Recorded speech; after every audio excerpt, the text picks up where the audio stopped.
All right, this tip is for Google Drive. You may have already noticed it just by simply mousing around.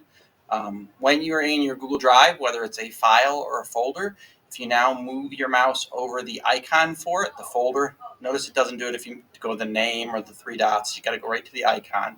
It tells you who the owner of the folder is, when things were last edited to it, and the full path to get it. You won't get to summarize this folder because that's an AI feature. Okay. And when you do it to a file, you'll see it's pretty much the same thing. It tells you when you last changed it, who the owner of the file is. Okay. So it's a quick pop-up in Google Drive to tell you a little bit more about things without having to click on them or open.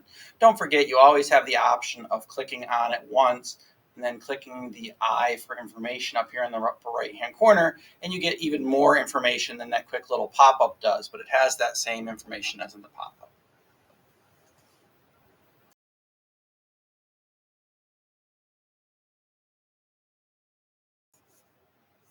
This one's been available from Google for a couple weeks, and you may or may not have noticed it. But when you're on any web page and there's images and you want to search to find out a little bit more about things, you can now come up here and click on the three dots and then come down here to search with Google Lens. This is really for images. So I click on it, and now I'm going to take this little selector and I'm going to select that.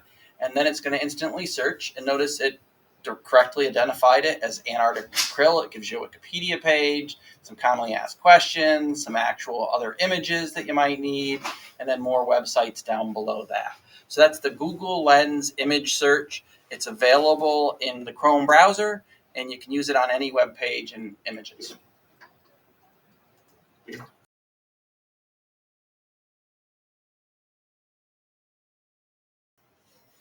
This is the last little new Google tidbit, and that is, especially for our elementary teachers, we've always had a problem with Google not having Zahner Blauser as a font.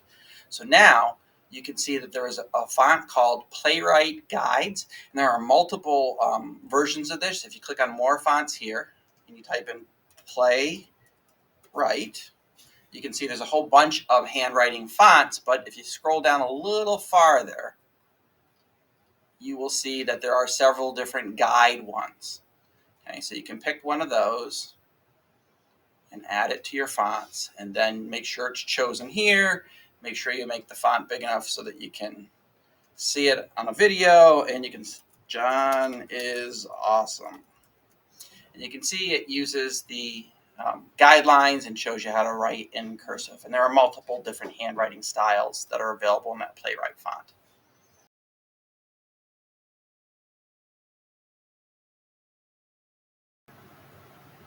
So I wanted to show you a new feature in MagicSchool. There's two ways to use it, and both of them are in the Launch to Student. So when you're in one of your rooms that's in your Launch to Student panel, so I'm in one from one of our teachers, and then I come down and find a student that I want to find out how they're using it. I click on the student, and then I can click Generate Summary or Summarize an individual to use. So what you'll get is a summary of how that student's interacted with the AI tool that you've given them access to.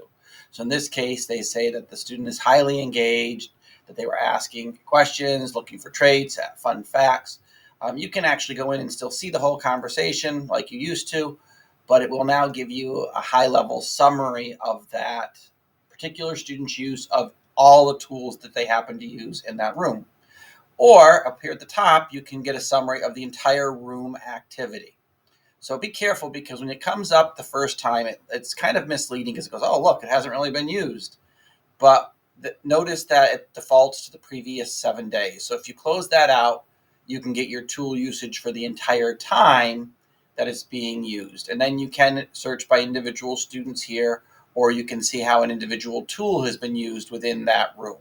Okay, so it shows you how the engagement level of the students overall as a group. So it says 97% of the students were engaged, 3% weren't, and then you can get how engaged they were over here on the top, and then which students were engaged the most, and how many generations one particular student might have done in the tool.